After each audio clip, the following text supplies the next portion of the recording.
अस्सलाम वालेकुम नाज़रीन। प्रोग्राम डिबेट में अव्हांखे चऊं था भली कार ऐं पंहिंजे अॼु जे प्रोग्राम में असीं ॻाल्हि ॿोल कंदासीं जेको आइनी तरमीम वारो मामिलो आहे उन ते ऐं उन सां गॾोगॾु जेको मख़सूस सीटुनि वारो मामिलो आहे उन ते पाण कंदासीं ॻाल्हि ॿोल।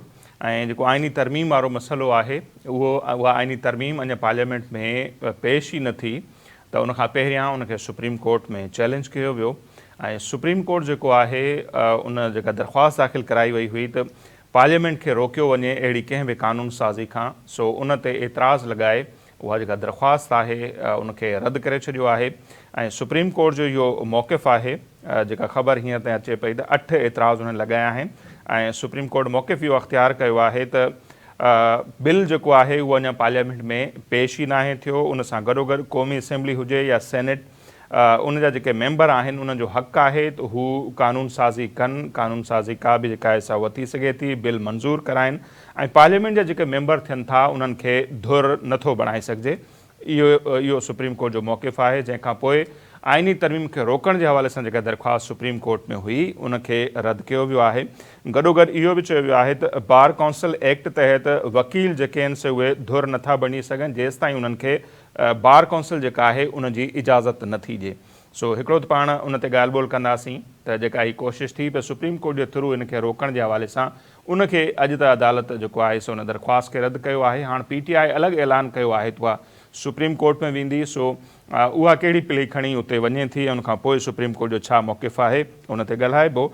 ऐं ॿियो जेको मख़सूस सीटुनि वारो मामिलो आहे अॼु असांखे नज़र आयो त जेके स्पीकर आहिनि क़ौमी असेंबली जा अयाज़ सादिक़ साहब उन्हनि इलेक्शन कमीशन जा जेके सरबराह आहिनि सिकंदर सुल्तान राजा उन्हनि खे ख़तु लिखियो आहे ऐं ख़त में इहो ॼाणायो आहे त जेको इलेक्शन एक्ट आहे उहो हाणे कानून जो हिसो बणिजी चुको आहे ऐं उनखां पोइ कानून जो हिसो बणजण खां पोइ वारो जेको मामिलो आहे त जन बि उम्मीदवारनि इलेक्शन में हिसो वरितो ऐं पार्टी जा सर्टिफिकेट जेके आहिनि से उहे जमा न कराया हुआ, पार्टी वाबस्तगी जेका आहे सो ज़ाहिर नाहे कई, उन्हनि खे आज़ादु तसवर कयो वेंदो ऐं उनजो जेको नोटिफिकेशन आहे क़ौमी असेंबली जे स्पीकर उहो मुतालबो कयो आहे इलेक्शन कमीशन खां त उन्हनि जो नोटिफिकेशन जारी कयो वञे।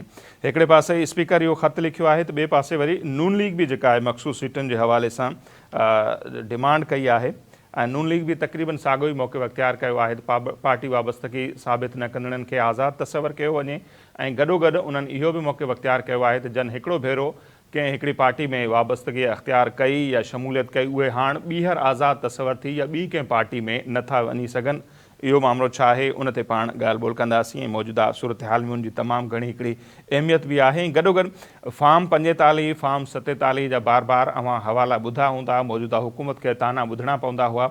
सो उन जे हवाले सां बि अॼु हिकिड़े केस में जेको इलेक्शन सां ई रिलेटेड केस हो सुप्रीम कोर्ट जे चीफ जस्टिस काज़ी फ़ाइज़ ईसा साहब जा अहम रिमार्क्स जेके आहिनि उहे साम्हूं आया आहिनि जंहिंमें सुप्रीम कोर्ट जे चीफ जस्टिस इहो चवणु आहे त इलेक्शन में जेको आहे वोट ई सभु कुझु हूंदा आहिनि ऐं वोटनि जी अहमियत हूंदी आहे ऐं वोटनि जी आॾो फार्म 45 जी जेका आहे का बि अहमियत नाहे। उन सां गॾोगॾु चीफ जस्टिस जो इहो बि चवणु आहे त फार्म 45 प्रिज़ाइडिंग ऑफिसर पाण फिल कंदो आहे ऐं प्रिज़ाइडिंग ऑफिसर जेकॾहिं जानिबदार आहिनि त उन्हनि जी जानिबदारी अव्हांखे साबित करणी पवंदी। सो उन मामले ते बि ॻाल्हि ॿोल कंदासीं। इब्राहिम कुंबर साहब ऐं माजिद मक़सूद साहब असां सां मौजूदु आहिनि। ॿिन्ही दोस्तनि जी तमामु घणी महिरबानी। इब्राहिम साहब पहिरियों त अचूं था त सुप्रीम कोर्ट आइनी तरमीम खे रोकण जे हवाले सां जेका सुप्रीम कोर्ट में हिकिड़ी कोशिशि थी उन्हनि त एतिराज़ लॻाए उहा दरख़्वास्त ई रद्द करे छॾी अॼु ऐं उन में इहो ॼाणायो वियो आहे जेको शुरू खां वठी अव्हांजो मौक़िफ़ रहियो आहे त पार्लियामेंट जो कमु ई आहे कानून साज़ी करणु, सो उनखे सुप्रीम कोर्ट रोके नथी सघे। सो अदालत बि अॼु इहो मौक़िफ़ अख़्तियार कयो आहे त क़ौमी असेंबली हुजे या जेके सेनेट जा मेंबर आहिनि उन्हनि जो कमु आहे बिल मंज़ूरु करणु, कानून साज़ी करणु ऐं उन्हनि खे धुर बि नथो बणाए सघिजे न ई उन्हनि खे वरी रोके सघिजे थो। सो हाणे इहो मामिलो त हिते थियो। PTI अञा ताईं बज़िद आहे त हू इन मामले खे सुप्रीम कोर्ट में चैलेंज कंदा। महिरबानी नसीर साहब। हिकिड़ो त सुप्रीम कोर्ट इनिशियल स्टेज ते हिन दरख़्वास्त ते एतिराज़ हणी छॾियो आहे ऐं मूं अॻु में ई पंहिंजे हिन प्रोग्राम में चयो त मक़सूदनि जी बुनियाद ते दरख़्वास्त वञणु न घुरिजे ऐं जेकॾहिं दरख़्वास्त एॾी का वञे थी सुप्रीम कोर्ट खे उहा ॿुधणु न घुरिजे ऐं इहो ई कानूनी उसूल आहे। पर जीअं त सुप्रीम कोर्ट हिन खां अॻु में अहिड़े क़िस्म जो हिकिड़ो अॻु में ई वारदात करे चुकी आहे जंहिंमें जस्टिस उमरता बंदयाल प्रोसीजरल जेको बैंक ठाहिण वारो जेको प्रोसीजरल एक्ट हो, उन खे यानी असेंबली में पेश थियण खां पोइ असेंबली खे कानून ठाहिण खां उनखे रोके छॾियो, यानी उहो अञा रुॻो इंट्रोड्यूस थियो बिल। सही। उनखे उमरता बंदयाल साहब जेको थियो उहो पंहिंजे हमख़्याल जजनि जे ज़रिए असेंबली खे कानून साज़ी खां रोके छॾियो, ऐं उन खां पोइ अॻिते हली फुल कोर्ट जेको ठही आहे उन एक्ट खे जेको उन पूरी ॾिनी उनखे तेसिताईं। बहरहाल ही जेका दरख़्वास्त वई आहे हिन में हैरत जो इहा ॻाल्हि आहे, पाकिस्तान बार जा सीनियर जेके 6 मेंबर जेके आहिनि, सीनियर वकील आहिनि, बिल्कुलु। ऐं मूं जे अॻु में ई चयो तव्हांखे त हिननि में या पीटीआई न हूंदी, पीटीआई जे हामी हूंदा, उहे हामी बि जेके निकिरी पिया आहिनि। तो जेके एतिराज़ रजिस्ट्रार ऑफिस वारा आहिनि ऐं तो जेको अदालती वहिंवार आहे उन में इब्तदाई नोयत ते जेके एतिराज़ आहिनि उन्हनि खे एतिराज़ हाणे वकील भले चैलेंज करे सघंदा चीफ जस्टिस वटि इन चैम्बर, पर उहे एतिराज़ मुंहिंजे ख़्याल में जाइज़ आहिनि। हिकिड़ो त अहिड़ो को जेको सो कानून साज़ी अहिड़ी थिए न आहे, यानी का बिल ले न आहे थियो, आइन तरमीम जो बिल जेको सो पार्लियामेंट में मुतारिफ़ न आहे थियो, उन जे ख़िलाफ़ दरख़्वास्त थी वई आहे। ॿियो एतिराज़ जेके से पाकिस्तान बार काउंसिल जे नुमाइंदा जेके आहिनि उहे पाण दरख़्वास्त गुज़ार थी नथा सघनि जेसि ताईं उन्हनि खे बार काउंसिल जी इजाज़त न हुजे। इहो पाकिस्तान बार काउंसिल एक्ट जो जेको सो सही। कानूनी हिकिड़ो नुक़्तो आहे, अहम नुक़्तो। पार्लियामेंट खे तव्हां जंहिंजो कम ई सॼे कॉन्स्टिट्यूशन में वाज़े थियल आहे त उनजो कम ई कानून साज़ी आइन साज़ी आहे, उनखे तव्हां हिकिड़े मफ़रूज़ाती बुनियाद ते रोके छॾियो त हाणे उन लाइ का बि दरख़्वास्त सुभाणे केरु खणी वेंदो त बाबा पार्लियामेंट ही करे सघे थी, उनजे करे तव्हां अॻु में ई स्टे जारी करियो। सही। इदारा ईअं त कोन हलंदा आहिनि। जेकॾहिं पार्लियामेंट खे तव्हां रोकींदो त पोइ बार काउंसिल या बार काउंसिल जा इहे अॻवान जेके उहे कानून साज़ी कंदा रोडनि ते, या पीटीआई रोडनि ते कानून साज़ी कंदी, या सुप्रीम कोर्ट जेको आहे उहा कानून साज़ी कंदी, या ॿियो को इदारो कानून साज़ी कंदो। जेकॾहिं कानून साज़ इदारे खे तव्हां कमु करण खां रोकियो था तव्हां सम्झां थो त इहो एतिराज़ जेके आहिनि उहे पंहिंजी जॻह ते दुरुस्त आहिनि, ऐं इन जो ई ख़दशो हो। पर उमेदूं जेके हिननि खे पंहिंजा जेके हमख़्याल जज आहिनि उन्हनि मां हुयूं उहे वेहंदा ऐं फौरी तौर ते जेको सो हिन दरख़्वास्त क़ाबिल समात करार ॾिना, ऐं मुमकिन ईअं थी आहे। पर सही। जीअं त रजिस्ट्रार ऑफिस पहिरीं दरख़्वास्तुनि खे ॾिसंदो आहे, उहो उनजी लीगल पोज़ीशन ऐं एडमिनिस्ट्रेटिव जी पोज़ीशन हूंदी आहे रजिस्ट्रार जी, उनजे करे इन दरख़्वास्तुनि खे या हिकिड़ी दरख़्वास्त खे ख़बरी ॼणनि जी हिकिड़ी दरख़्वास्त खे हुन फ़िलहाल जेको टारे छॾियो आहे। सही। माज साहब अवां कीअं न ॾिसो उहा ई ॻाल्हि त जंहिं ते बार बार बहस थींदो आहे त पार्लियामेंट जो हक़ आहे कानून साज़ी करणु ऐं उनखे रोकण जे पहिरियां बि कोशिशि जीअं थींदी रही आहे। हिन भेरे कुझु वकील ई हुआ जन उहा आइनी तरमीम अञा पार्लियामेंट में पेश ई कोन थी त अॻु में हू सुप्रीम कोर्ट वञी पहुता त पार्लियामेंट खे रोकियो। अॼु सुप्रीम कोर्ट रजिस्ट्रार इहो वाज़े करे छॾियो आहे त पार्लियामेंट जो कमु आहे कानून साज़ी करणु, ऐं जेके सेनेटर आहिनि क़ौमी असम्बली जा मेंबर आहिनि उन्हनि खे न को धुर बणाए सघिजे थो, न ई वरी उन्हनि खे कानून साज़ी करण खां रोके सघिजे थो। महिरबानी नसीर साईं, सभ खां पहिरीं त इन में को शक कोन्हे, पार्लियामेंट जो बिल्कुलु हक़ आहे ऐं इहो उनजो लेजिटिमेट राइट आहे त उहो कहिड़े बि क़िस्म जी आइन साज़ी ऐं कानून साज़ी करे सघिजे थी। इन ते त कंहिं बि डेमोक्रेट खे एतिराज़ ई कोन्हे। पर मुंहिंजो ख़्यालु आहे त जंहिं सूरत हाल में जिन सरकमस्टांसिस में इहा एप्लीकेशन ॾिनी वई हुई उन में असां रुॻो हुकूमत जो मौक़ुफ़ ई थोरो ॾिसी वठूं त हुननि पंहिंजे फेयर जे बेस ते मूंखे लॻे थो ॾिनी आहे।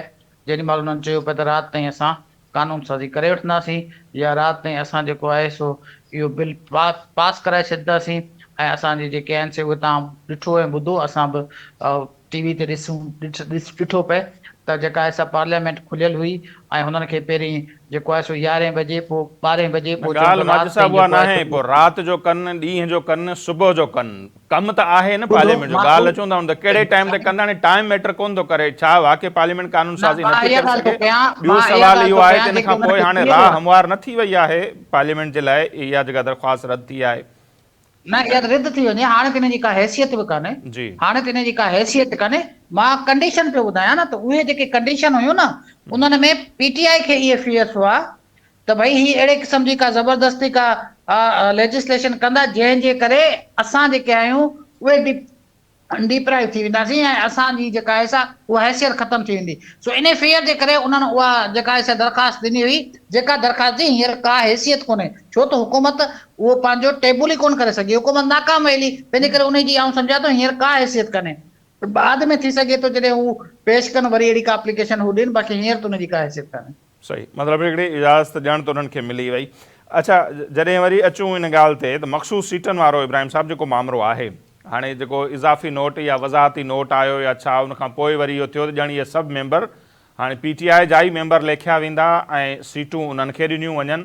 पर ही अॼु क़ौमी असेंबली जे स्पीकर बि ख़त लिखियो आहे, नून लीग वारा बि डिमांड पिया कनि ऐं ॻाल्हि उहा ई आहे त इलेक्शन तरमीमी एक्ट जेको आहे उहो हाणे कानून जो हिसो थी चुको आहे ऐं ही माण्हू जन पार्टी सां वफ़ादारी या पार्टी जा सर्टिफिकेट जमा न कराया उहे आज़ादु तसवर कया वेंदा। उनजे करे जेके मख़सूस सीटूं आहिनि उहे अलाट कयूं वञनि। सो मख़सूस सीटूं मैटर कनि थियूं ऐं उनखां पोइ शायदि तादाद जो मसइलो न रहे ऐं इहा आइनी तरमीम बि अची वञे। इन मामले खे कीअं था ॾिसो? छा हाणे वाक़ई उन्हनि ई पार्टियुनि खे वरी इहे मख़सूस सीटूं ईंदियूं या सुप्रीम कोर्ट जो जेको 8 जजनि वारो फ़ैसिलो आहे उहा का रंडक बणिजी सघंदो? हिकिड़ी ॻाल्हि सम्झणु घुरिजे, स्पीकर जेको अथव उहो पार्लियामेंट जो कस्टोडियन हूंदो आहे ऐं पार्लियामेंट अंदरि जेको अथव आहे उहो मुख़्तलिफ़ ब्रांचिस हूंदियूं आहिनि। उन्हनि में हिकिड़ी ब्रांच जेका आहे उहा लीगल ब्रांच हूंदी आहे। अहिड़ी का ख़तो किताबत या इन ई क़िस्म जा जेके सुप्रीम कोर्ट या हाई कोर्ट के पार्लियामेंट जे तरफ़ां जवाब आहिनि उहा लीगल ब्रांच जेके चवनि उहा तय कंदी आहे। उहा लीगल ब्रांच उहा एडिशनल सेक्रेटरी जी सरबराही में हूंदी आहे ऐं उन में उहे माण्हू हूंदा आहिनि जिन जो कॉन्स्टिट्यूशन ऐं जेको कानून जो ख़ासि तौर ते उनजो जेको घणो मुतालो हूंदो आहे उनजो हेसि ताईं जो जॾहिं आइनी तरमीमूं मूंखे अरिड़हीं तरमीम में यादि आहे, अरिड़हीं तरमीम दौरान जेको सो उहो असेंबली जो इनपुट जेको सो उहो लीगल ब्रांच खां वरितो वेंदो हो। त ही जेको स्पीकर ख़त लिखियो आहे उहो उन्हनि उन सूरताल में लिखियो आहे जॾहिं सूरताल अञा मुंझाईंदड़ आहे। PTI जे नज़र में मुंझाईंदड़ कोन्हे या सुप्रीम कोर्ट जे उन्हनि मख़सूस जजनि जे नज़र में त मुंझाईंदड़ कोन्हे जेके ॿाहिरां वेही जेको प्रेस रिलीज़ जारी करे कॉन्स्टिट्यूशन इदारे खे पंहिंजे जेको लते ठाहिणु घुरनि था, यानी इलेक्शन कमीशन खे त असां जेको चई छॾियो उहो हर आख़िर आहे, तव्हां चई छॾियो उहो हर आख़िर आहे, पर तव्हांखे जेको उनजी वोट में जेका नज़रसानी पटिशन्स पयूं आहिनि उन्हनि खे ॿुधंदे तव्हांखे छा थो थिए? उहो ॿुधो न, वज़ाहत जेको त मूं उन ॾींहुं चयो त हिकिड़ो सियासी नोयत जो बयानु आहे ऐं इन ई वज़ाहत जी जेका असां उहो कॉन्स्टिट्यूशनल पोज़ीशन काई कोन हूंदी आहे। Just like a press release आहे, उहा प्रेस रिलीज़ ई हुई। त स्पीकर जेको ख़त लिखियो आहे उन में हुन लिखियो आहे त जॾहिं सुप्रीम कोर्ट जो फ़ैसिलो ॾिनो मख़सूस सीटुनि ते तॾहिं इलेक्शन एक्ट में तरमीम थियल न हुई। इलेक्शन एक्ट में पोइ तरमीम थियल आहे जंहिंजा 2 नुक़्ता वाज़े आहिनि। हिकु नुक़्तो इहो आहे त जंहिं जेको सो डिक्लेरेशन जमा न करायो आहे मेंबर उहो आज़ादु मेंबर आहे ऐं जेको आज़ादु मेंबर ॿी पार्टी में वियो आहे उनखे वापसि टी पार्टी में शामिल नथो करे सघे। 2 नुक़्ता आहिनि। सही, बिल्कुलु। तंहिंजे करे इन्हनि ॿिन्हिनि खे ज़हन में रखी तव्हां जेको सो जेके मख़सूस सीटूं आहिनि हाउस जेको सो उहो पूरो कोन्हे उनखे पूरो करियो। इहा सिंपल उनजी इहा इब्तिदा आहे। हाणे उनजे पोयां उनजा सियासी उनजे नियत उनजो दानिश उनजे पोयां जेको भई बहस करियो, पर उनजी लीगल पोज़ीशन इहा आहे। इलेक्शन कमीशन छा कंदी? उहा ईअं कंदी त उन ते इजलास घुराईंदी, सुप्रीम कोर्ट जो फ़ैसिलो बाॾो रखंदी, सुप्रीम कोर्ट जे वज़ाहत बाॾो रखंदी। ही असेंबली स्पीकर जो जेको सो आहे हिन स्पीकर जो जेको लेटर आहे इहो लेटर सम्झो पार्लियामेंट जो लेटर आहे जेको इलेक्शन कमीशन आहे, हिकिड़ी कॉन्स्टिट्यूशन बॉडी जो ॿी कॉन्स्टिट्यूशन कमीशन जी बॉडी ॾांहुं हिकिड़ी दरख़्वास्त आहे त उन ते गौर कंदी ऐं जेकॾहिं इलेक्शन कमीशन इहो सम्झो त ऐं उन में इहो हवालो ॾिनल आहे त सदाईं सुप्रीम कोर्ट इहो चवंदी रही आहे जेको नओं कानून हूंदो उहो जेको सुपरसीड कंदो ॿियनि पुराणनि कानून ते, उन जी अहमियत हूंदी। त जेकॾहिं इलेक्शन कमीशन सम्झे थी त नओं कानून जेको इलेक्शन एक्ट 2017 में जेका नई तरमीम अची वई आहे उहो क़ाबिल क़बूल आहे ऐं हुन फ़ैसिले ते हिन जो असरु नथो पवे त हू जेको मख़सूस सीटुनि जो पंहिंजे हिसाब सां ऐलान कंदो। पोइ जेके हिननि जा 10 वधिया आहिनि हुननि जो पोइ हिकिड़ी 2 सीट अची सघे थी, बाक़ी ॿियनि सीटुनि खे ॾेई सघे थो, पर इहो प्रोगेटिव इलेक्शन कमीशन। सही। सो माजिद साहब, हाणे इम्पॉर्टेंस नो डाउट शुरू खां वठी जेको मसइलो क्रिएट ई हितां थियो मख़सूस सीटुनि ते ऐं उहो फ़ैसिलो बि आयो ऐं हाणे जेका पोज़ीशन अवां ॾिसो पिया ऐं बिल्कुलु ईअं ई आहे। हाणे स्पीकर ख़त लिखी छॾियो आहे, उनखां पोइ जीअं इब्राहिम साहब ॿुधाइनि पिया त फ़ैसिलो इलेक्शन कमीशन खे करिणो आहे। छा थो लॻे अव्हांखे माजिद साहब हाणे इलेक्शन कमीशन जो फ़ैसिलो छा हूंदो मख़सूस सीटुनि जे हवाले सां? नसीर साईं ॾिसो, जीअं पाण हाणे चयो त जीअं वॾो जेको सुप्रीम इदारो आहे उहो जेको आहे उहो पार्लियामेंट आहे, लेजिस्लेशन करे सघे थो, कानून साज़ी करे सघे थो। अहिड़ी तरह जेकॾहिं जस्टिस जे हवाले सां असां ॾिसूं था त उहो सुप्रीम जेका बॉडी आहे उहा अपेक्स कोर्ट सुप्रीम कोर्ट आहे। हाणे जेसीं ताईं सुप्रीम कोर्ट जो उहो जेको फ़ैसिलो आहे ऐं उन खां पोइ उनजी जेका जस्टिस जी रीइंफोर्समेंट आहे, उहे जेके असांखे ॿुधाइनि था उहे त चवनि था त जेको आहे सो फ़ैसिलो थी चुको आहे। ऐं जेका दुबारा जेका वज़ाहती जेका हुननि जी प्रेस रिलीज़ चओ या स्टेटमेंट चओ जेका आई आहे, उन में बि त ॻाल्हियूं वाज़े आहिनि। हाणे मां कल्ह बि इहा ॻाल्हि कई, हाणे इहो थोरो टकराव थींदो, केरु थो खटे इहा ख़ुदा ख़बर आहे, पर इहो नथो लॻे मूंखे त सुप्रीम कोर्ट बि जेको आहे उहो इलेक्शन कमीशन, छो त इलेक्शन कमीशन बि सुप्रीम कोर्ट जे अंडर में अचनि था, सभु जेके आहिनि से जुडिशियल इदारा, यकीनन इंडिपेंडेंट बॉडी आहे, पर इहे सभु जा सभु सुप्रीम कोर्ट जे अंदरि, छो त उहा अपेक्स कोर्ट आहे। तंहिंजे करे मुंहिंजो इहो ख़्यालु आहे त इहो को एतिरो जल्दी या मुश्किल आहे जो नोटिफिकेशन निकिरनि, छो त वरी उहे चैलेंज थी वेंदा जेसीं ताईं सुप्रीम कोर्ट इन ते को वाज़े वर्डिक्ट न ॾे, फ़ैसिलो न ॾे, छो त फ़ैसिलो ॾेई चुकी आहे। छो त हाणे जेको आहे फ़ैसिलो, उहो फ़ैसिलो जेको आहे तफ़सीली फ़ैसिलो उहो लिखिजे पियो, तफ़सीली फ़ैसिलो मुंहिंजो ख़्यालु आहे कुझु ॾींहंनि में अची वेंदो, ऐं उन खां पोइ ई ॻाल्हियूं वाज़े थींदनि जॾहिं इन्हनि खे ही अपील में वेंदा। त मुंहिंजो ख़्यालु आहे इहे शयूं अञा अनक्लियर आहिनि, पर इन ई सां झगड़ो वधंदो, झगड़ो घटंदो कोन, कॉन्फ्लिक्ट वधंदो, छो त ॿिन्हिनि इदारनि जे विच में आहे, छो त सुप्रीम कोर्ट जेको फ़ैसिलो ॾेई चुकी आहे, मुंहिंजो ख़्यालु आहे मुंहिंजी नज़र में हींअर सभ खां वधीक उन जी अहमियत आहे। ठीकु आहे, ब्रेक जो वक़्तु थिए पियो, ब्रेक वठंदासीं, वापसि ईंदासीं त इहो ई सम्झण जी कोशिशि कंदासीं त वाक़ई छा झगड़ो वधंदो, तकरार वधणु न वञे पियो, या तफ़सीली फ़ैसिलो अचण खां अॻु जीअं अॼु वाज़े कयो आहे क़ौमी असेंबली जे स्पीकर त हाणे नओं इलेक्शन एक्ट जेको मंज़ूर थियो उहो हाणे कानून जो हिसो आहे, उन तहत छा कुझु करिणो आहे सो उन ते इलेक्शन कमीशन अमल कंदी या तफ़सीली फ़ैसिले जो इंतज़ारु कंदी, उन ते ॻाल्हि ॿोल कंदासीं मुख़्तसिर ब्रेक खां पोइ। जी नाज़िम, ब्रेक खां पोइ हिकु भेरो ॿीहर प्रोग्राम में अव्हांखे चऊं था भलीकार, ऐं पाण ॻाल्हि ॿोल करे रहिया आहियूं आइनी तरमीम उनखे सुप्रीम कोर्ट तरफ़ां रद्द करण, ऐं हाणे जेको मख़सूस सीटनि वारो मामिलो आहे उहो काफ़ी अहमियत अख़्तियार करे चुको आहे। ऐं जेकॾहिं इहे मख़सूस सीटूं कुझु त ज़ाहिर हाणे PTI खे मिलंदियूं, जन पंहिंजा पार्टी जा हलफ़नामा खणी चऊं या जेके डॉक्यूमेंट्स कंप्लीट जमा कराया हुआ उन्हनि खे उन्हनि जो हिसो तसर कयो वेंदो, कुझु सीटूं उन्हनि जे हिसे में अची सघनि थियूं। बाक़ी जेका सूरत हाल आहे लॻे ईअं थो जो उहे सीटूं वरी विरासत थींदियूं, विरहाइबियूं मुख़्तलिफ़ पार्टियुनि में, जेकॾहिं विरहाइजनि थियूं त जेका सूरत हाल हुई पार्लियामेंट जे अंदरि ऐं जेको हुकूमत खे घुर्बल अंग हो ऐं घटि हो, उनजे करे आइनी तरमीम न थी सघी, मे बि उहो मामिलो बि हल थी वञे। सो सूरत हाल उन तरफ़ वधे थी त पोइ छा वाक़ई टकराव वधंदो, जीअं ब्रेक खां पहिरियों माजिद साहब चयो पिए, उन ते पाण ॻाल्हि ॿोल कंदासीं। इब्राहिम साहब, हाणे माजिद साहब जी इहा राय आहे त टकराव घटि थियण बदिरां वधणु न वञे पियो, अव्हांखे छा थो लॻे त इलेक्शन कमीशन बि इंतज़ारु कंदी त को तफ़सीली फ़ैसिलो अचे? हालांकि वज़ाहती नोट खणी चऊं उहो आयो आहे, पर ज़ाहिर उहो फ़ैसिलो न आहे, सो उनजो वेट कंदी, या हाणे कुझु ई ॾींहंनि में कुझु माण्हुनि जो ख़्यालु आहे त मख़सूस सीटूं ॿीहर विरहायूं वेंदियूं मुख़्तलिफ़ पार्टियुनि में, ऐं कुझु ज़ाहिर हाणे PTI खे मिलंदियूं, छाकाणि त उनखे बि पार्टी तसवर कयो थो वञे, बाक़ी विरहाइजी वेंदियूं, ऐं उनखां पोइ जेको आइनी तरमीम वारो प्रोसेस आहे हिकु भेरो ॿीहर उन ते कमु तेज़ थी वेंदो। ॾिसो, इहो किथे बि कोन थींदो आहे, किथे बि रिवायत न आहे तव्हां कंहिं सुपर जेको सो कॉन्स्टिट्यूशनल बॉडी या जेको इंसाफ़ जे वॾे में वॾे इदारे जे फ़ैसिलनि जो वही इंतज़ारु करे, जेकॾहिं तव्हांजे अॻियां कंहिं बि इदारे में मामिलो आहे तव्हांखे उनते फौरी गौर करिणो आहे। जेकॾहिं को बिल जेको सो पार्लियामेंट में ले थिए थो त पार्लियामेंट खे उनजी फौरी मंज़ूरी ॾियणी आहे। जेकॾहिं इलेक्शन कमीशन जे अॻियां को मामिलो अचे थो, का दरख़्वास्त अचे थी, उहा दरख़्वास्त उनखे फौरी तौर ते ॿुधणी आहे।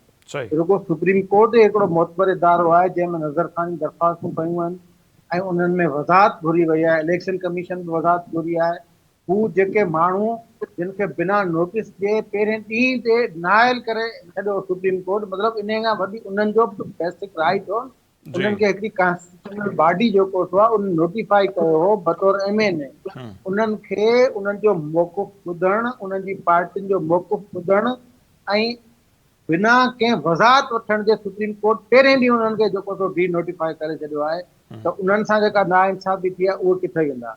त आउं सम्झां थो जहिड़ो त पहिरें ॾींहं खां ई आहे, जहिड़ो त असुल में आहे ई सॼो उहो जेको पुराणो प्रोजेक्ट आहे जेको 2018 जेको शुरूआति जंहिंजी अलाए कॾहिं थी, पर जेको इम्प्लीमेंटेशन जंहिंजी 2018 में थी, उन में जेके वकड़जी विया आहिनि, उनजी मोहबत में गिरफ़्तार जेके कई इदारनि जा आम माण्हू जेके थियनि, उन्हनि जी जेका असां हुब आहे, उन्हनि जी चाहत जेका असां उहा जहिड़ो करे पई पार्लियामेंट जो सुप्रीम कोर्ट सां जहिड़ो आहे, यानी सुप्रीम कोर्ट पार्लियामेंट सां जहिड़ो करणु चाहे, मखसूस जेके थिए उहो जजनि जो अंग आहे।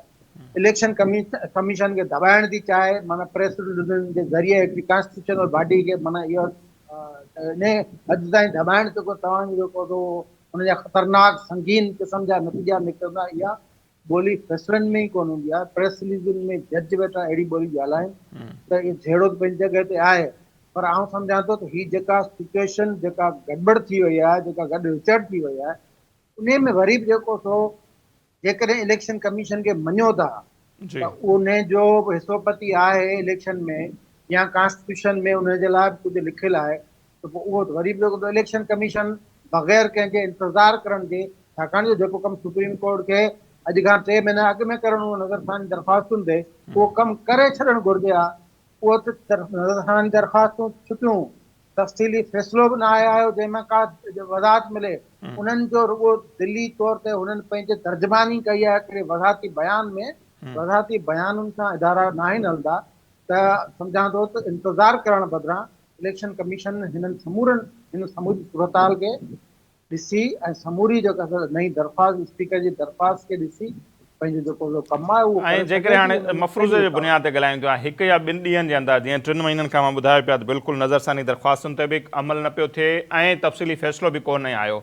1 ॾींहंनि जे अंदरि जेसि ताईं इलेक्शन कमीशन फ़ैसिलो करे, को तफ़सीली फ़ैसिलो अची थो वञे, उनमें बि ज़ाहिर आहे इहा ई ॻाल्हि हूंदी तीअं सीटूं PTI जूं आहिनि, PTI हिकिड़ी पार्टी आहे, त उनखां पोइ बि अव्हांखे लॻे थो त इलेक्शन कमीशन ॿियनि पार्टियुनि में सीटूं विराईंदी या पोइ बहिरान अञा वधीक वधी ईंदो, छाकाणि त अॼु इलेक्शन कमीशन ते चयो आहे त सुप्रीम कोर्ट जो फ़ैसिलो माज़ी जे एक्ट तहत हो, जेको हाणे जेको आहे इलेक्शन एक्ट खां पोइ लागू नथो थी सघे। इहो त स्पीकर चयो आहे अॼु। बिल्कुलु इहो ई कानूनी नुक़्तो आहे। इलेक्शन कमीशन को कन में जेको कंहिंजी फूक सां या जेको मथे निहारे या स्वीकारो भरे कमु कोन कंदी, उनखे अंडर लॉ कमु करणो आहे। जहिड़ी पार्लियामेंट खे अंडर लॉ कमु करणो आहे, जहिड़ी सुप्रीम कोर्ट खे कानून जे मुताबिक़ ऐं कानून ऐं आइन जे मुताबिक़ कमु करणो आहे कॉन्स्टिट्यूशनल बॉडीज़ खे। त इलेक्शन कमीशन इन जो फ़ाइदो वठंदी त वाक़ई जेको सो हू जेको फ़ैसिलो सुप्रीम कोर्ट जो आहे उहा उन एक्ट तहत आयो आहे। हीउ एक्ट ई पोइ अची वियो आहे जंहिंजी कंसेंट प्रेसिडेंट वटां अची वई आहे, जेको कानून ठही वियो आहे। छाकाणि हुनखे इलेक्शन कमीशन मौजूदा कानून ते हलंदो या इलेक्शन कमीशन उहा जेका तरमीम जेका रद्द थी चुकी आहे हिननि तरमीमुनि जे ज़रिए, या इलेक्शन कानून जेको कलदम थी चुको आहे उन जे बुनियाद ते हलंदो। इलेक्शन कमीशन पंहिंजे कानून खे ॾिसंदो, छाकाणि उनखे कानून ते ई हलणो आहे। उहो फ़ैसिलो पुराणे कानून तहत आहे, उन ते गौर वीचार कंदो, हुन ते पंहिंजी जस्टिफिकेशन ॾींदो, हुनजी पंहिंजे ते वज़ाहत ॾेई जेको हिन कानून तहत जेको आहे उहो सीटूं जेको हुनजो प्रोपोर्शन वे जेको थींदो आहे उन मुताबिक़ अलॉट करे सघे थी इलेक्शन कमीशन। उनखे हुनजो इख़्तियार आइन ॾिनल आहे, पोइ खणी उहो चैलेंज थी वञे। पर पहिरीं जेको इलेक्शन कमीशन हिन मौजूदा कानून या स्पीकर जे लिखियल ख़त जी रोशनी में इन्हनि मेंबरनि खे या PTI जा जेके बि मेंबर थियनि था, जेको स्ट्रक्चर उते मौजूदु आहे इलेक्शन कमीशन में, उन मुताबिक़ सीटूं जेको उहो ॾेई सघे। 32 जे लॻभॻि जेके उन्हनि खे ॿुधायो वेंदी आहे PTI, उन तनासुब सां उन्हनि खे मिलंदियूं। अव्हांजो ख़्यालु आहे बाक़ी जेके सीटूं आहिनि ॿियनि पार्टियुनि खे वरी वञी सघनि थियूं? जी बिल्कुलु। अच्छा, माजिद साहब, हाणे इहा ई ॻाल्हि त सम्झणी आहे त सुप्रीम कोर्ट चयो वियो आहे अॼु स्पीकर साहिब त सुप्रीम कोर्ट जो फ़ैसिलो माज़ी जे एक्ट तहत हो ऐं हाणे जेका नई कानून साज़ी थी आहे उन तहत ही फ़ैसिलो जेको आहे सो उन ते माज़ी वारे एक्ट तहत हो ऐं मौजूदा कानून साज़ी खां पोइ सुप्रीम कोर्ट जो फ़ैसिले जो इतलाक़ नथो थिए या उहो उन ते लागू ई नथो थिए। त इन खां पोइ त माना सूरत हाल इहा जी माज़ी कहिड़ो, माज़ी माना फ़ैसिलो अची चुको आहे, रुॻो तफ़सीली फ़ैसिलो कोन आहे, उन खां पोइ फ़ैसिलो थियो आहे न सर। जी माज़ी त न आहे न, माज़ी तव्हां कंहिंखे था चओ? माज़ी तॾहिं थिए जॾहिं इहो फ़ैसिलो आयो न हुजे। फ़ैसिलो अची चुको आहे ऐं फ़ैसिले खां पोइ कानून साज़ी थी आहे। हाणे कानून साज़ी जेका पोइ थी आहे त जेको पहिरियों फ़ैसिलो आहे उनखे त तव्हां अञा ट्रू स्पिरिट में इम्प्लीमेंट ई नाहे कयो न। इहो माना मुंहिंजो हिकिड़ो दलील आहे, मूंखे ख़बर कान्हे छा थींदो।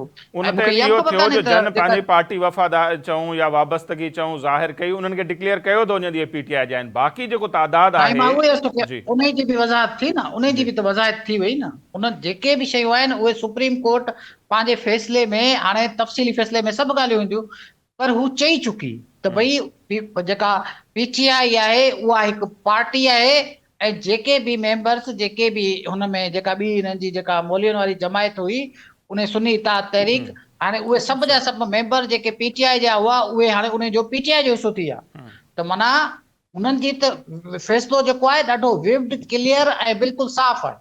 हाणे ॻाल्हि इहा आहे त छा इन फ़ैसिले ते सुप्रीम कोर्ट कंप्रोमाइज़ कंदी, सवाल इहो आहे। जेकॾहिं कंप्रोमाइज़ कयईं त पोइ यकीनन इलेक्शन कमीशन आहे ऐं उन जे फ़ैसिले खे जेको आहे सो अपहोल्ड कयो वेंदो। पर आउं सम्झां थो, मुंहिंजो ख़्यालु आहे त सुप्रीम कोर्ट इन खे अपहोल्ड न कंदी। सुप्रीम कोर्ट इन ते जेको सवाल आहे उहो पंहिंजो उथारींदी त भई असां फ़ैसिलो जेको ॾेई चुका आहियूं उहो तव्हां अञा इम्प्लीमेंट ट्रू स्पिरिट में कयो ई कोन्हे। तव्हां जेके आहिनि से पीटीआई खे सीटूं ॾिनियूं ई कोन्हे, छो त फ़ैसिलो त मौजूदु आहे। न पर जेकॾहिं उन ते अमल नथो थिए त सुप्रीम कोर्ट वटि कहिड़ो ऑप्शन हूंदो? पार्लियामेंट खे तोइनी अदालत जे लाइ नोटिस लिखंदी, स्पीकर खे लिखंदी, इलेक्शन इहो कमीशन बात खे जी ॻाल्हि लिखंदी? आहे, थी सघे थो जी बिल्कुलु हू पहिरीं तोहिन अदालत न ॾींदी, पहिरीं त यकीनन उन्हनि खे नोटिस ॾींदी। पहिरीं त जेको आहे से उन्हनि जो कमु आहे नोटिस ॾियल त बाबा हे तव्हां कयो, तफ़सीली फ़ैसिले में बि उहो हूंदो। ऐं जेकॾहिं उहे त मूं सिर्फ़ु अर्ज़ु उहो कयो न हुननि खे त बि पोइ ॾियनि हा, टकराव आहे न। उहो माजिद साहब उहो हुननि खे बि ॾियणु घुरिजे हा जेके मेंबर इलेक्शन कमीशन मख़सूस सीटुनि में ॾिना हुआ हिननि ॿियनि पार्टियुनि जा, उन्हनि खे बि इलेक्शन कमीशन उन्हनि खे सुप्रीम कोर्ट खे नोटिस ॾियणु घुरिजे हा। बिना उन्हनि नोटिस खे जे ॿुधो उन्हनि न वियो। खे स्टे जारी करे हटाए छॾियो। हा, मां उहे थो कयां त उन में ॾिसो कॉन्स्टिट्यूशन में बि इहो न आहे त भई जेकॾहिं के सीटूं जेकॾहिं बचनि थियूं तव्हां जिन माण्हू खटे कनि उनखे तव्हां ॾेई छॾियो। उहो दलील जेको आहे उहो शॉर्ट टर्म में बि आहे त तव्हां उन्हनि खे सीटूं नथा ॾेई सघो, तंहिंजे करे उन्हनि खे ॿुधण जी उन्हनि खे ज़रूरत महसूसु कोन थी हूंदी। इहा त इहो त मुंहिंजी हिकिड़ो माना हाइपोथेटिकल जेको आहे जवाबु आहे न। पर आउं सम्झां थो त जेकॾहिं इहो सुप्रीम कोर्ट इन ते कंप्रोमाइज़ करे थी या सुप्रीम कोर्ट सम्झे थी त जेका इलेक्शन कमीशन आहे उन जे फ़ैसिले खे अपहोल्ड करिणो आहे त पोइ त मामिलो शायदि हल थी वञे, पोइ रुॻो पीटीआई खे हिननि खे जेको आहे सो कंटेन करिणो पवंदो। पर जेकॾहिं सुप्रीम कोर्ट विच में अचे थी, उन जा 8 जज विच में अचनि था ऐं उहे चवनि था त बाबा जी हुननि हिकु दफ़ा उनजी इन्फोर्समेंट बि कई आहे जेका जस्टिस कई आहे मंसूर अली शाह, जेकॾहिं उन फ़ैसिले ते हू बीह था रहनि पोइ आउं सम्झां थो त पोइ इंस्टीट्यूशनल टकराव थींदो। हाणे इहे शयूं जेके आहिनि से कुझु ॾींहंनि में ज़ाहिर ई क्लियर थी वेंदियूं, पर ज़ाहिर हींअर जेका तकलीफ़ थी आहे हुकूमत खे, जेका नाकामी थी आहे त हाणे हू ज़ाहिर का न का स्ट्रेटेजी त पंहिंजी ठाहींदा न त कंहिं न कंहिं तरीक़े से दुबारा असां जेका आहे से इहे आइनी तरमीमूं जेके आहिनि से इहे असां पेश कयूं ऐं मंज़ूर कराए वठूं। सो मुंहिंजे ख़्याल आहे उन जी जेका आहे सा तगदो ऐं जदोजहद जेका आहे सा गवर्नमेंट पंहिंजे इतिहादनि सां गॾिजी पंहिंजी स्ट्रेटेजी जेका आहे सा उहा पेश कई आहे, ॾिसूं कामयाबु वञे थी या न। सही इन में हिकिड़ो नुक़्तो नसीर साहब ऐड कंदुसि, जी। इलेक्शन कमीशन जेको बि फ़ैसिलो कंदी या इन हवाले सां उन में उन्हनि ॿिनि जजनि जे ॿिनि नोट जजनि जो वारो मां ज़िक्र उन ज़रूरु तरफ़ ई कंदी। आयुसि पिए त उन्हनि जेको कुझु लिखियो उहो रीराइट करणु कॉन्स्टिट्यूशन खे ऐं ॿियो टियों उहो मामिलो यस, केॾांहुं वेंदो? उहो हा, उहे बि मां उहो सुप्रीम सम्झां कोर्ट जा थो, ॾिसो जज न। आहिनि। जी हा उहो बिल्कुलु, इहो इलेक्शन ॾिसो इहो कमीशन अॼु ॾींहुं ताईं इलेक्शन कमीशन उन नोट खे जॻह ॾींदी पंहिंजे फ़ैसिले में, छाकाणि जो उहे ॿ जज सुप्रीम कोर्ट जा ओड़ा ई मोज़िद ऐं मोतबर आहिनि जहिड़ा जस्टिस मंसूर अली शाह ऐं जस्टिस अतर मिमला या ॿिया आहिनि। उन्हनि इहो लिखियो आहे त जेको मख़सूस सीटुनि जे हवाले सां अक्सरियती फ़ैसिलो आहे उहो आइन खे मुअतल करण खां सवाइ ॾेई नथो सघिजे। यानी उन जो मक़सदु इहो आहे त पर हिननि साईं जजनि फ़ैसिलो जेको कंहिंजो आहे? आइन मुअतल कयो साईं आहे। फ़ैसिलो त अपहोल्ड कंहिंजो थींदो? सर फ़ैसिलो त मेजॉरिटी जो थींदो न, हू 2 आहिनि हू 8 आहिनि। त जंहिंजो फ़ैसिलो आहे यकीनन उनजो तव्हां दलील ॾेई सघो था, पर उन फ़ैसिले जी त का बि हैसियत कोन्हे, बस भुट्टे साहिब खे फांसी कोन थिए ऐं ज़ाहिर हवाले जी ॻाल्हि थो कयां, हवाले जी ॻाल्हि थो कयां, इहो ॻाल्हि इहा हवालो आहे इलेक्शन त जेको कमीशन ज़रूरु फ़ैसिलो आहे उहो सुप्रीम कोर्ट जो उहो 8 जजनि जो आहे। उन में तमामु माना वॾी अक्सरियत आहे। अक्सरियत जेका जज आहिनि बाक़ी 2 जजनि जो उन्हनि जो सिर्फ़ु तव्हां हवालो ॾेई सघो था त भई उन्हनि जो ॾियो। डिसेंट उनजो हिकिड़ो तारीख़ हवालो जेको आहे ॾींदी आहे, आयो, तारीख़ हवालो ॾींदी आहे। तारीख़ अक़लियती जो हवालो भुट्टे जे ॾींदी केस आहे। में भुट्टे जे केस में अक़लियती फ़ैसिलनि जो हवालो तारीख़ थी ॾे। हिन साईं फ़ैसिले हवालो में अची सघे थो, असां हिन मुल्क में साईं अहिड़ी जेका आहे सा ट्रू डेमोक्रेसी त आहे कोन, हवाला हलंदा। इहा हवा मूंखे बि ख़बर आहे त हवाला हवाला हलंदा हलंदा, ऐं पर हवाला पर हलंदा या फ़ैसिला हवाल जेको हलंदा। अच्छा, हाणे हथमी फ़ैसिलो त वरी बि इम्कान सुप्रीम कोर्ट जो आहे त हिन नई कानून साज़ी जी खां इहो ई पोइ चवां। छा सूरत हाल आहे, हिननि 2 जजनि जी जेका बि स्टेटमेंट हुई उन्हनि खे हू कीअं थी ॾिसे, हथमी फ़ैसिलो उन्हनि खे करिणो आहे। इब्राहिम साहिब, हीउ जेको पाण बार बार हिन इलेक्शन खां पोइ ॿुधोसीं, फार्म 45, फार्म 47 ऐं बिलावल साहिब जी स्टेटमेंट बि हुई कुझु ॾींहं पहिरियां, त मौजूदा समूरो जेको इलेक्शन प्रोसेस आहे उनखे हिकिड़ो तकरारी बणाइण जे लाइ बि अहिड़े क़िस्म जी थ्योरी घड़ी वई थी इलेक्शन छा हुई। सो अॼु त सुप्रीम कोर्ट जा चीफ जस्टिस साहिब जेके आहिनि उहे चवनि था त वोटनि जी अहमियत हूंदी आहे ऐं फार्म जेको 45 आहे उनजी वोटनि जी आॾो का अहमियत कोन्हे। ॾिसणो इहो आहे त कंहिंखे वोट केतिरा मिलिया, सो ही जेको बयानियो ठाहिण जी कोशिशि कई वेंदी मौजूदा हुकूमत फार्म 47 वारी आहे 45 न आहे, इन स्टेटमेंट खे कीअं था ॾिसो चीफ जस्टिस साहब जी खे? यार पीटीआई वारा जेके आहिनि उहो जेके चाहिनि उन शइ खे मथे खणी उहो पंहिंजे मथे ते थोपे सॼी सोसाइटी खे जेको उन पासे लगाए सघनि था सोशल मीडिया के ज़रिए, सॼो कमु इहो फोन ज़रिए हले थो। चीफ जस्टिस अॼु इहा ऑब्ज़र्वेशन ॾिनी आहे मूंखे, माना इन में का ख़ासि ॻाल्हि न लॻी। बुनियादी तौर ते इन हिकिड़ो फर्ज़ करियो, जेकॾहिं इहो केस पीटीआई जेके मेंबर जो हुजे हा त हिन वक़्तु चीफ जस्टिस जी हालत कहिड़ी हुजे हा सोशल मीडिया ते, हिकिड़ो जी इहो पासो ध्यान में रखो। हीउ पीपीए मेंबर जो केस हो, पीपल्स पार्टी हो, पीपल्स पार्टी जो, जेकॾहिं पीपल्स पार्टी जॻह ते पीटीआई जे मेंबर जो केस हुजे हा ऐं इहा ई ऑब्ज़र्वेशन हुजे हा त इन चीफ जस्टिस सां ही पीटीआई उहा ई साॻी हालत करे हा जेका रेफरेंस ॾियनि में कई हुनजी बि कयूं, हुनजी मिसिस जी बि कयूं। त ही जेको सो आहे उन जो जेको मूं मक़सदु वरितो आहे उहो वरितो आहे त भई जेको हथमी रिज़ल्ट आई आहे, जेका काउंट थी, जेका डिक्लेयर कई आहे, उहा रिज़ल्ट छा थी थिए, उन खां पोइ जेको तव्हां फार्म 45 जी ॻाल्हि करियो या 75 जी ॻाल्हि करियो, वधीक वोट कंहिं खया आहिनि, उहो जेको सो अहमियत उहा ई ॻाल्हि रखे थी। ऐं उनखे इन नज़र में थो वठां, हाणे उनखे भले ॿिया दोस्त जेके अथनि उहो पंहिंजी पंहिंजी माना ॾियनि, पर इहो इन पासे इनखे ॻाल्हि खे वठी वञण जी ज़रूरत हुई। सही। माजिद साहब अवांजी इन ते राय, ही जेके रिमार्क्स आहिनि फॉर्म 45 47 बार बार अवां जा बि हवाला हूंदा, ॿियनि दोस्तनि जा बि सभु पिया ॾींदा आहिनि त हीअ हुकूमत कहिड़े फॉर्म तहत आई आहे। सो चीफ साहब चवनि था त वोटनि जी इंपॉर्टेंस हूंदी आहे ऐं उनजे आॾो 45 जी हिन जी का वैल्यू न आहे।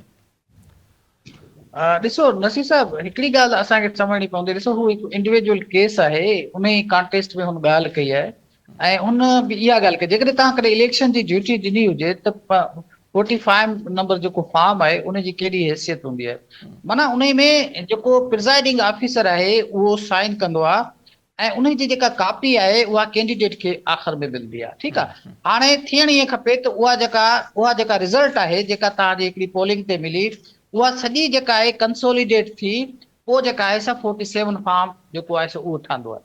हाणे जेकॾहिं हिते मसइलो इहो आहे त हिते पार्टी जे हवाले सां इहो इशू आहे त जेके 40 फॉर्म में जेके प्रिज़ाइडिंग ऑफिसर जूं जेके साइनूं आहिनि उहे सभिनी साइननि खे ऐं थाउज़ेंड्स ऑफ साइंस खे तव्हां जेकॾहिं कंट्राडिक्ट था कयो त पोइ ते सवाल थो थिए। पर हीउ मुंहिंजो ख़्यालु आहे इंडिविजुअल जो केस आहे, तंहिंजे करे जेको पीटीआई जो केस आहे उन में थोरी घणो रेशनल आहे। पीटीआई जो कोन आहे जी, जो पीटीआई जो कोन हो इहो केस। शुक्र आहे त पीटीआई उहा पाकिस्तान पीपल्स पार्टी हुते खे बल्कि फाही ॾेई छॾियूं तॾहिं बि हुननि जेको आहे सो कोर्टनि ते जेका आहे चढ़ाई कोन कई न, अहिड़े क़िस्म जी उहो त मुस्लिम लीग नून ऐं पीटीआई वारा कनि था। पाकिस्तान पीपल्स पार्टी ईअं कॾहिं बि कोन कया, तारीख़ में मूंखे त हुनजो मिसाल कोन थो मिले। पर ॻाल्हि इहा आहे त जेको पीटीआई जो जेको रेशनल आहे उहो इहो आहे त मेजॉरिटी में माना थाउज़ेंड्स ऑफ जेके 45 ऐं 47 में जेका कंट्राडिक्शन आहे उन ते सर सवाल उथारीनि था। ॾिसूं छा थो थिए। ठीकु आहे माजिद साहब, वरी महिरबानी अवांजी, इब्राहिम कुंवर साहब अवांजी वरी महिरबानी, अवां असांखे वक़्तु ॾिनो। ऐं ॻाल्हि बिल्कुलु हाणे उहा ई आहे त वरी हिकिड़ो भेरो जेको बहाल आहे उहो इलेक्शन कमीशन जी कोर्ट में आहे ऐं हाणे क़ौमी असैम्बली जा स्पीकर उनखे ख़त पिया लिखनि त नई कानून साज़ी थी चुकी आहे, इलेक्शन एक्ट 2017 में तरमीम थी चुकी आहे ऐं उनखां पोइ सुप्रीम कोर्ट जो जेको फ़ैसिलो बि हो मख़सूस सीटनि जे हवाले सां उहो माज़ी जे एक्ट ते लागू थिए थो, हाणे लागू नथो थिए। हिकिड़ी वाज़े लाइन कढी ॾिनी आहे स्पीकर साहब इलेक्शन कमीशन खे। हाणे ॾिसणो आहे त इलेक्शन कमीशन जो मख़सूस सीटनि जे हवाले सां जेको फ़ैसिलो हूंदो उहो छा हूंदो ऐं जेकॾहिं उहे सीटूं हिकु भेरो ॿीहर जेको आहे उन्हनि ई पार्टियुनि में विरहायूं वञनि थियूं जीअं पहिरियां विरहायूं वयूं हुयूं त पोइ शायदि उहो जेको तादाद वारो इशू थियो पिए 2/3 जी अक्सरियत वारो मामिलो थिए पियो ऐं कानून साज़ी जे हवाले सां जेको मामिलो हुकूमत खे दरपेश हो उहो बि न थिए ऐं जेकॾहिं इहे सीटूं कुझु ई ॾींहंनि में हफ़्ते सवा में अलाट थी वञनि ॿियनि पार्टियुनि खे त पोइ शायदि जेका आइनी तरमीम वारो मसइलो बि हो उहो बि तमामु जल्द असांखे हल थींदे नज़र ईंदो ऐं हिकु भेरो ॿीहर उहा कोशिशि थींदी। सो हाणे ॾिसूं था त इलेक्शन कमीशन जो फ़ैसिलो छा थो अचे ऐं इलेक्शन कमीशन जे फ़ैसिले खां अॻु में इहो बि ॾिसणो आहे त छा सुप्रीम कोर्ट जो मख़सूस सीटनि जे हवाले सां जेको तफ़सीली फ़ैसिलो अचिणो आहे जंहिंजो मुसलसल 2.5-3 महीननि खां इंतज़ारु आहे, किथे उहो त फ़ैसिलो न अॻु में अची वेंदो ऐं जेकॾहिं उहो अची थो वञे त उन में छा थो ॼाणायो वञे उनजो पाण खे रहंदो इंतज़ारु। ऐं अॼु जेको असांजो प्रोग्राम आहे उहो हिते पंहिंजी पुॼाणी ते थो पहुचे। असां ॾींदा इजाज़त। अलाह निगहबान।